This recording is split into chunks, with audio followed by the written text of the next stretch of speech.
begins its season, and the race for the college football playoff heats up in earnest. Hard to believe it's been just 8 months since Joe Burrow and company, the LSU Tigers, cemented their place as national champions. It wasn't so long ago, Justin Jefferson and company, the Tigers, capped off the only fourth 15-0 season in college football history, beating out Clemson in the college football playoff for LSU's first national championship since 2007. The Tigers led the FBS in total offense last season, but most of that production is not returning. With the loss of Heisman quarterback Joe Burrow, they've lost 94% of their passing game from last season. And this morning on ESPN Radio's KJZ, Coach Orgeron was asked about replacing all of the talent LSU lost to the NFL. So first of all, Q, we learned a lot from those guys, man. Those guys were champs, and hopefully the younger guys, of which I know they did, especially Miles Brennan, sat in the wings, watched Joe lead this team, watched Joe come to work every day, and Miles has picked up as far as the leadership that Joe has brought. Miles has brought that to our football team. Miles is a fighter. Miles was recommended to us by Brett Favre, and he's at St. Stanislaus and breaking a bunch of yards. We went to see him play. We loved him. The thing that we told Miles, and he knows that I believe in him, and the team believes in him, and the coaching staff believes in him, and we just want him to be the best Miles Brennan that he can be. We're not going to compare him to Joe Burrow now. If he's like Joe Burrow, I don't think anybody's going to be upset, I promise you. Todd, look, all eyes will be on LSU. That's exactly what happens when you're the defending national champions. But like other teams, Alabama, per se, who has to do it every single season, they will have to find a way to replace that talent. What are your expectations? Yeah, Alabama's used to this, right, Wendy? The last 4 years, they've lost 9 draft picks. Last year, they lost, at least I should say, and last year they lost 9 all in the first 3 rounds. So they're always ready to go. LSU recruits really well, but we're going to find out a lot about this Ed Orgeron, the coaching staff, the recruiting they've done, and a lot of these young players, how they've developed them, because so many guys are going to have to step in. When you lose 14 draft picks, including Joe Burrow, who's the biggest loss in college football going into the NFL draft from a single team. 14 of those guys, now 5 of those were first-round draft picks, and then you add the fact that you had an opt-out in Jamar Chase, who would have been your 15th draft pick and your 6th first-rounder. It's one of the historic draft classes from any school in the history of the draft, and it's going to be brutal to have to replace all these guys. So we're going to find out a lot. Like I said, Ed Orgeron, his staff, developing young guys, because so many young players are going to have to step up and play. Yeah, I agree with Todd. I think that we're going to find out a lot about their staff. But not only did they lose a lot of talent on the field, I mean, we can go down the list of the players, but they lost some talent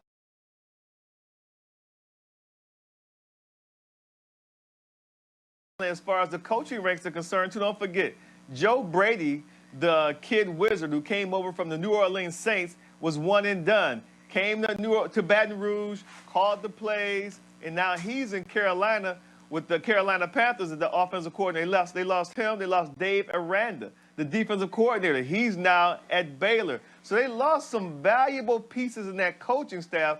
The guys who you talk about developing players, they did a tremendous job of developing those players. Right. First-year players, third-year players, even guys like Joe Burrow. So with their schedule, I don't even see – I know that they won't go undefeated. Todd, I believe that we can see a Tigers team that could lose 2 games this year easy. Yeah, it wouldn't shock me. You're talking about Joe Brady, too. Think about Joe Burrow the year before Brady came into town. And, we're talking 5th, 6th, 7th round draft pick to the #1 overall pick. I'm not saying that was all Brady, but he certainly played a big part in kind of opening things up and playing to the strengths of Joe Burrow. And so now you lose that guy and Aranda, who I think is one of the best defensive coordinators in the entire country. So that's a great point, Des. They lost so much from a year ago. We're going to find out a lot, and 2 losses wouldn't shock me one bit. You know what, guys? Listen, I don't think you can underestimate what the players do. That's critical. But the loss of those coordinators, Desmond, to your point, can make a real difference in terms of the system and trying to maintain that continuity. So Ed Orgeron has a challenge ahead, there's no question. We will stay in the SEC. An interesting tidbit from Heather Dinich, once again reporting that this conference will utilize small, lightweight devices in terms of COVID-19 that can assist with contact tracing. These are also used in the NFL. They're called safe tags, and they can be used to help enforce physical distancing regulations in addition to the contact tracing. Now, back to the NFL and why this matters, I'll tell you why. The NFL and the NFLPA announced yesterday that they have test results since September 13th. They've been monitoring since that point, and on September 19th, they administered over 14,000 tests to over 2,400 players, 2,438 players, and 0 confirmed positive tests. Almost a statistical anomaly when you look at what's happening nationwide. Heather Dinich, our college football reporter, joins us now. And to my knowledge, Heather, and from what you tell us, this is the only conference in terms of college football that will utilize these safe tags. Is that the case? As of right now, the ACC is not using it. The Big 12 is not requiring it, though some schools might be using it. So, yes, as far as Power 5 conferences playing right this minute, it's the SEC, Wendy. And I had a chance to ask SEC Commissioner Greg Sankey about it today. And you talked about the NFL, and he mentioned he had a conversation with an NFL team president, and it helped him decide this was the way to go because he thinks it can help these teams during the week. The device lights up red if they are closer than 6 feet to somebody else for longer than 15 minutes. And it's something that could be embedded in the equipment. They might put it actually in a uniform during a game somehow, or maybe a helmet. And the other thing is that Sankey told me we wanted to get a better solution for in-game contact tracing. They were thinking about having somebody with a stopwatch and video, and this is obviously going to help them in that case. Kind of crazy, Heather, when you think about it, especially in terms of physical distancing. But if it keeps the season intact, I know that's everybody's goal. Listen, let me ask you about the Pac-12, the lone Power 5 conference who does not have a plan in place right now in terms of returning to play. My understanding, though, is that we could have some sort of decision by the weekend. That's right, Wendy. The Pac-12 CEOs, the presidents and chancellors, are meeting on Thursday afternoon Pacific time. They expect to make a decision one way or another. Sources have told us that if they do return to play, the decision comes down to late October, like Halloween, or early November. But the presidents in that room have to decide if they can reconcile treating student athletes different. They will have daily testing. They're confident in that plan, but can they reconcile that? And the other thing is just a general uncertainty about where the global pandemic will be at that point. We're all certainly in that same boat, no question. Again, the Big Ten, Heather, returning the weekend of October 24th. Thank you. We continue to have repercussions from the COVID-19 pandemic. That's just the way it works. And again, right here, the Notre Dame-Wake Forest game that was canceled this weekend due to an outbreak at Notre Dame has been rescheduled for December 12th. Now, that new date likely means the ACC championship game that was initially scheduled that same day, the expectation now it will be pushed back to December 19th. Up next on College Football Live, Nick Saban, one of several SEC coaches anxious to open their season. The Bama coach recently sat down with our Chris Lowe to discuss the challenges ahead for the Crimson Tide. College Football Live is brought to you by Progressive Insurance. Save when you bundle auto, home, or motorcycle insurance. Visit Progressive.com.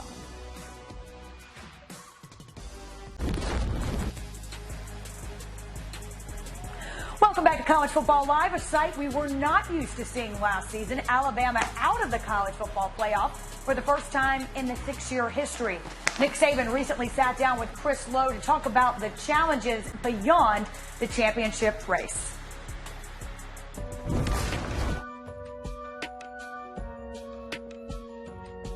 I'm here on campus at the University of Alabama with head football coach Nick Saban.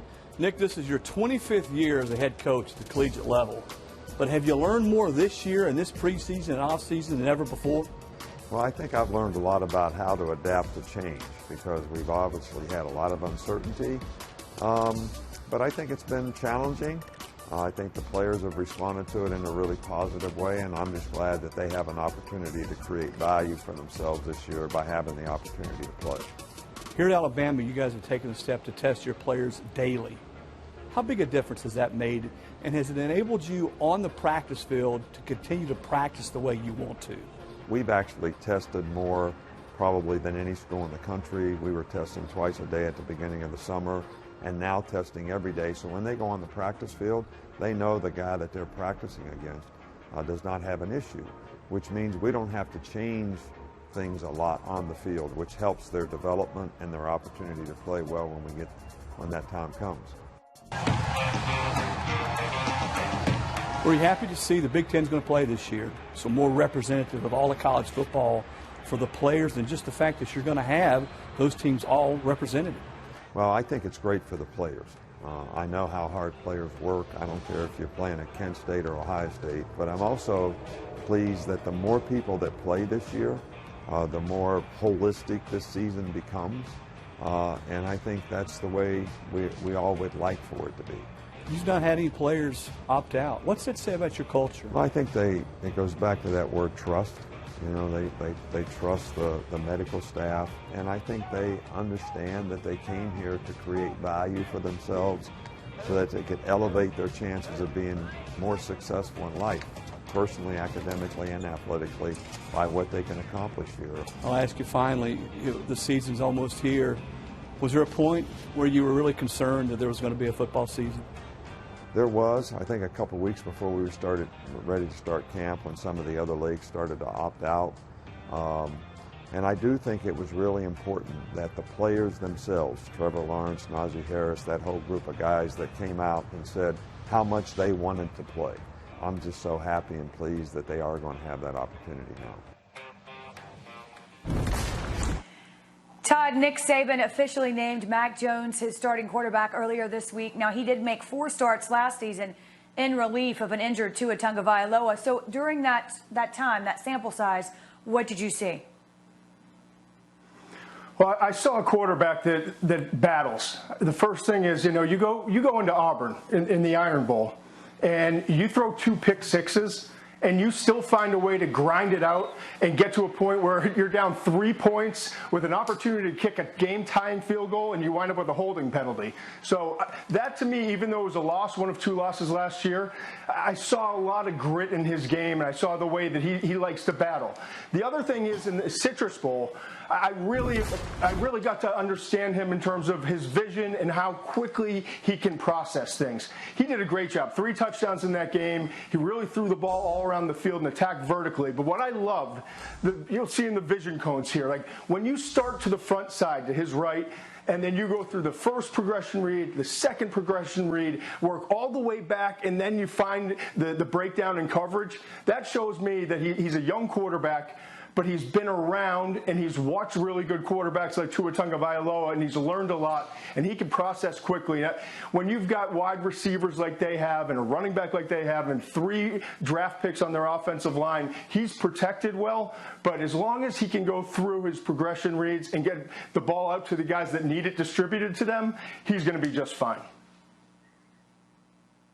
Yeah, I tell you what, that's a good point that you made, Todd. Get the ball out to the guys at his disposal. And he has some great receivers. Let's talk about Devontae Smith. I mean, this guy, don't forget, a few years ago, as a freshman, caught the game winner against Georgia to win the national championship. And even last year, when they had Henry Ruggs III and Jerry Jeudy, he led the team in receiving. Over 1,200 receiving yards, averaged 18 yards per catch, and had 14 touchdowns.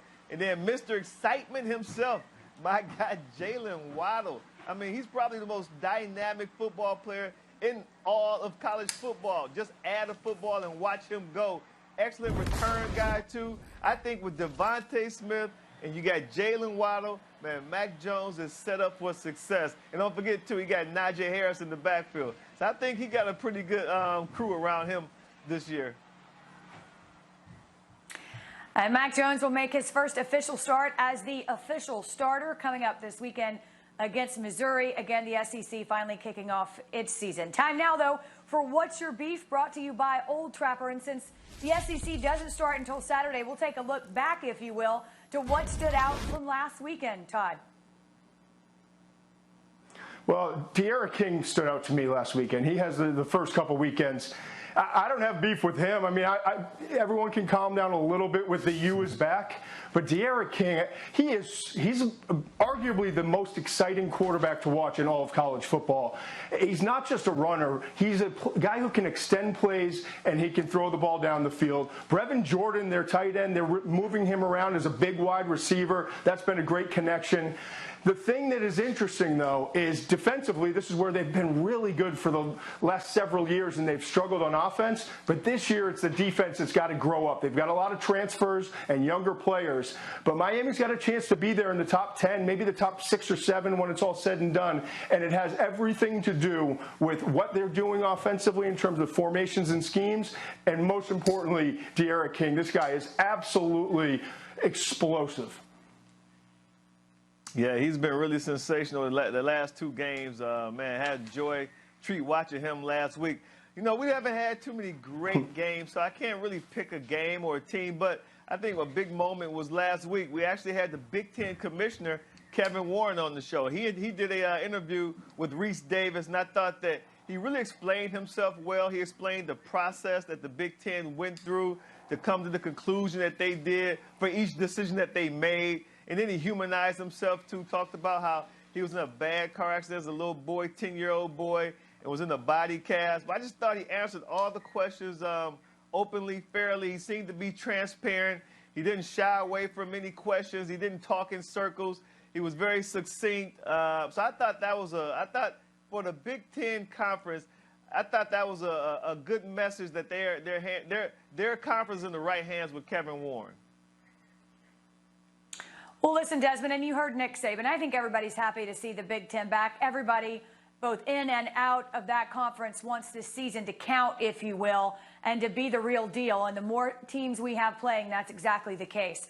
Again, the Big Ten scheduled to kick off their season on the weekend of October 24th. But this weekend, again, college football, we should have almost a full slate. Florida State and Miami coming up Saturday, 7:30 Eastern. That's 4:30 Pacific. You can find it on ESPN or ABC or the ESPN app. And the SEC opening its season this weekend, finally, as we move toward a full college, or semi-full, if you will, college football season. Speaking of the SEC, we're going to put that conference under a numbers crunch. We'll show you how they have absolutely dominated the college football landscape in recent years. And the question we try and answer, should we expect more of the same this time around? The SEC starts its season Saturday. Currently have 8 teams ranked in the top 25 of the AP poll. There will be a triple header on the SEC network, starting with number 23 Kentucky facing off with a number 8 Auburn. College football analyst Brad Edward, though, dives into the numbers and just how dominant this conference has been and looks ahead at to whether that will hold true again this season. Let the celebration begin in Gainesville. Alabama, 5th national championship in 9 years. Auburn wins! Tigers win. They are the national champions. The SEC has been excellent for more than a decade, having won 10 of the last 14 national championships. But staying on top this year will be a challenge. Edwards-Helaire, left side, got a hold, touchdown, LSU. Justin Jefferson, that's his 4th touchdown of the game. After an all-time great season in 2019, LSU is bringing back just 28% of its rushing yards, 22% of its receiving yards, and just 3 of its top 13 tacklers. That places Alabama back in the familiar role of SEC favorite, according to FPI. But the Tide have their own issues to address. He hands the ball to Whitlow. No, it's next around left end. Touchdown Auburn! Going to be grabbed by Chase at about the 3. He'll step into the end zone by his lonesome. While the Bama offense has reached elite status the last couple of seasons, the defense has trended in the opposite direction. That's the inverse of Georgia, which has a championship-caliber defense, but must get better on offense. And losing expected starting QB Jamie Newman didn't help. throws the ball into the end zone. Touchdown, Gators! Into coverage and picked off. McClellan down the near sideline. For whoever wins the league in 2020, it won't be easy. With each team playing 10 conference games, the 13 most difficult schedules in college football this fall are all in the SEC. That means more losses in league play. But success is still measured by one win in the final game of the season.